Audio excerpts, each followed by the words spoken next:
जूते में यह चीज रखने से शत्रु का नामो निशान मिट जाएगा।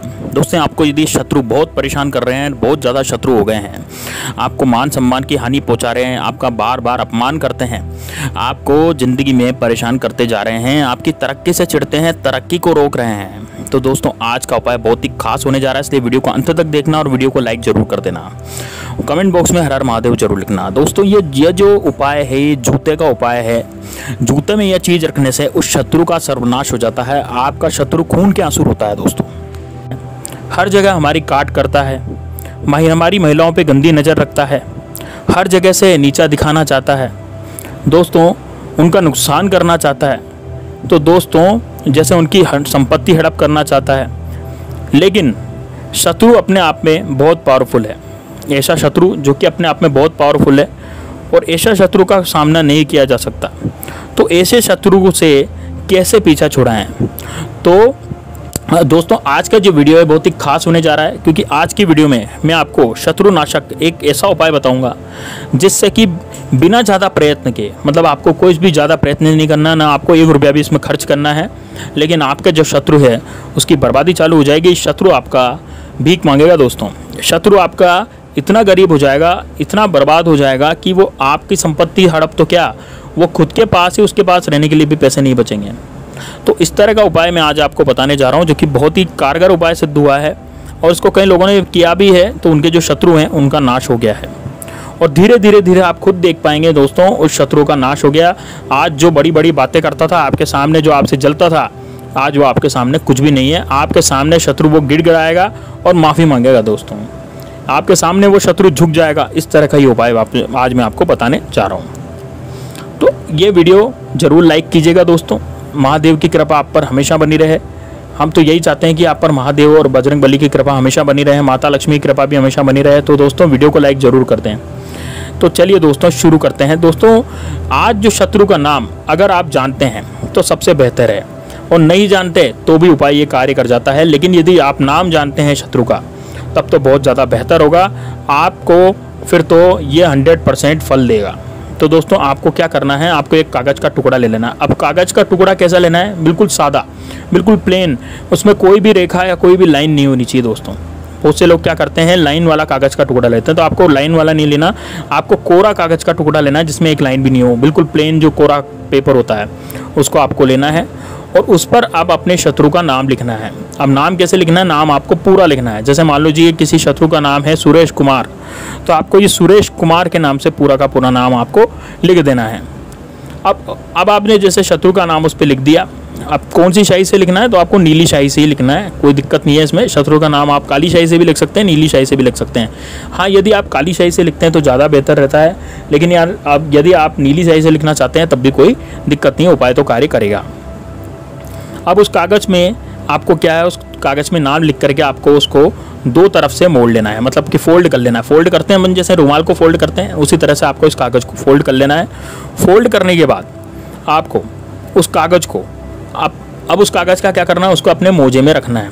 जैसे आप कोई जूता पहनते हैं, बूट मोजे हम पहनते हैं ना, तो आप जैसे मोजा पहन रहे हैं तो मोजे के अंदर आप उसको रखें। अब मोजे के अंदर किस तरह से रखें, तो मोजे के अंदर इस तरह से रखें कि अपना जो पैर होता है वो उस कागज़ के टुकड़े पर रहे, मतलब कि उस कागज़ का टुकड़ा जो है, यूँ मान लीजिए कागज़ का टुकड़ा आपका दुश्मन हो गया, क्योंकि आपका शत्रु जो है उसका नाम लिखा हुआ है, नाम लिखा हुआ है उस कागज़ के टुकड़े पे, तो आपका शत्रु हो गया। और आपको क्या करना है, उसको अपनी एड़ी के नीचे रखना है, पैर के नीचे रखना है, पंजे के नीचे रखना है, लेकिन ऊपर नहीं रखना, पैर के नीचे ही रखना है, मोजे के अंदर।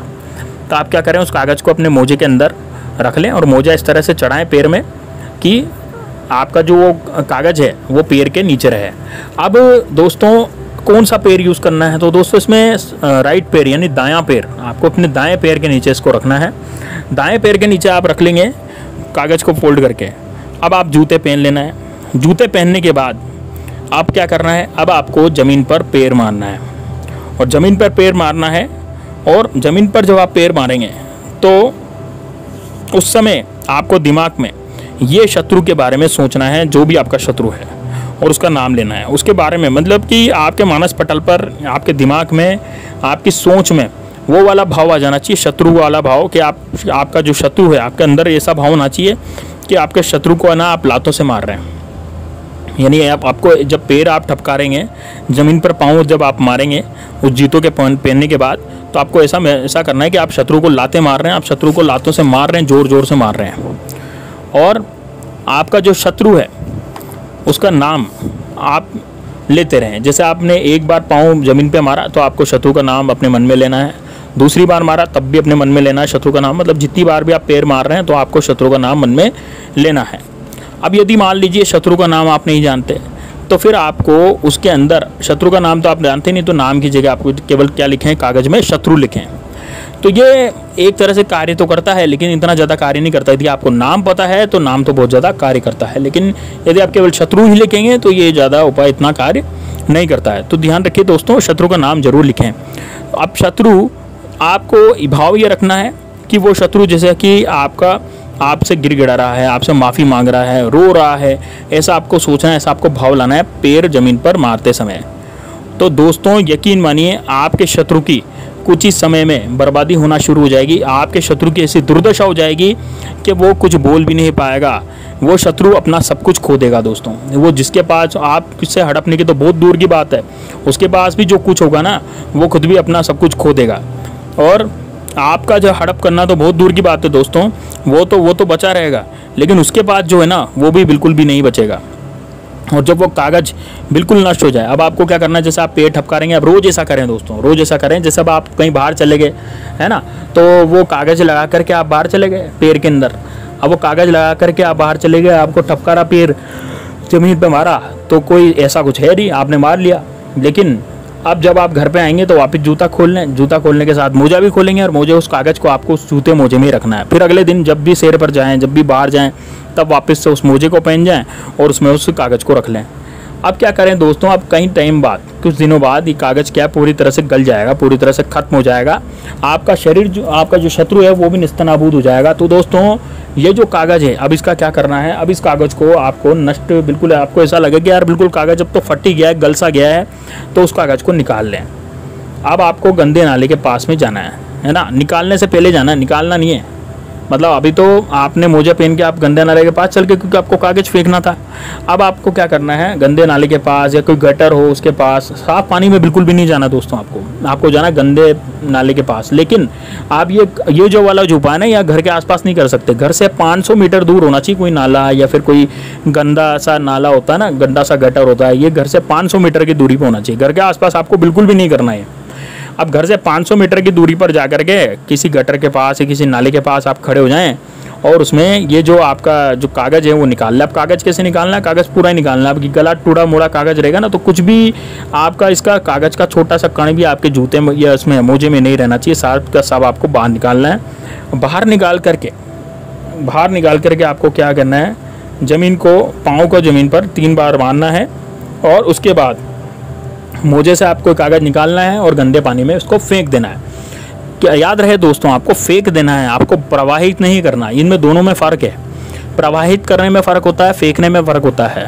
प्रवाहित करने में तो हम बड़े भक्ति भाव से प्रवाहित करते हैं, हमें भक्ति भाव यहाँ नहीं दिखानी है, हमें तो यहाँ क्रोध दिखाना है ना। तो आपको इसको बस केवल फेंक देना है, तुच्छ समझ करके फेंक देना है कि आपका जो शत्रु था आप उसको फेंक रहे हैं। ऐसा आपको भाव बनाना है कि यार मैंने तुझे फेंक दिया है, मैंने तुझे खत्म कर दिया है, ऐसा आपको भाव बताना है। जैसे वो घृणा वाला भाव या क्रोध वाला भाव आपको लाना है अपने मन में उस शत्रु के प्रति, और आपको उस कागज़ को आपको उस नली में ये गटर में या फिर नाली में उसको फेंक देना, नाले में फेंक देना, जो बदबूदार नाला होता है। अब दोस्तों आपको उस शत्रु का स्मरण करना है, और शत्रु का स्मरण करना है, और ये कहना है कि ये जैसे मैंने कागज़ फेंका है, इसी तरह से शत्रु भी नाली में प्रवाहित हो जाए, नाली में बह जाए, नाली में उसको फेंक दिया, अपने जीवन से निकाल दिया है। दोस्तों यकीन मानिए, उसको जो शत्रु है उस पर इतनी बुरी गाज गिरेगी, इतना बुरा वो मरेगा कि आप खुद देखेंगे, कि आप खुद पहचान जाएंगे कि वास्तव में यही मेरा शत्रु था, क्योंकि इसका ही बुरा हुआ है और यही गड़बड़ा गया है। इसका मतलब यह है कि यही मेरा शत्रु था और यही मेरा सबसे बड़ा दुश्मन था। दोस्तों अब आपको घर पे आ जाना है। अब घर पे कैसे आना है, आपको सीधे मुंह करके आपको घर पे आ जाना है, पीछे मुड़कर नहीं देखना है। ये बात आपको बिल्कुल ध्यान रखना है। जहाँ पर भी उस कागज़ को फेंका था उसको आपको अब उस जगह को बिल्कुल भी नहीं पीछे मुड़कर देखना है। आपको घर आ जाना है, और घर आकर के आपको हाथ मुंह धो लेने हैं। घर आकर के आपको हाथ मुंह धो लेने हैं। और यदि आप स्नान कर लें तो सबसे अच्छी है, ये तो बात ही बहुत अच्छी है। यदि आप घर आकर के स्नान कर लेना तो आपका जो शत्रु है वो पूरा का पूरा बर्बाद हो जाएगा। ये वाला ऐसा टोटका, ऐसा उपाय मैंने आपको बताया है। तो दोस्तों उम्मीद है आपको वीडियो अच्छी लगेगी। वीडियो अच्छी लगी तो वीडियो को लाइक जरूर करें दोस्तों, और चैनल को सब्सक्राइब जरूर करें। यदि आप भोले बाबा की कृपा चाहते हैं, भगवान श्री राम की कृपा चाहते हैं, हनुमान जी की कृपा प्राप्त करना चाहते हैं तो वीडियो को लाइक जरूर करें और कमेंट बॉक्स में जय श्री राम जय हनुमान जरूर लिखें। तो मिलते हैं नेक्स्ट वीडियो में दोस्तों, तब तक के लिए जय श्री राम जय बागेश्वर धाम सरकार।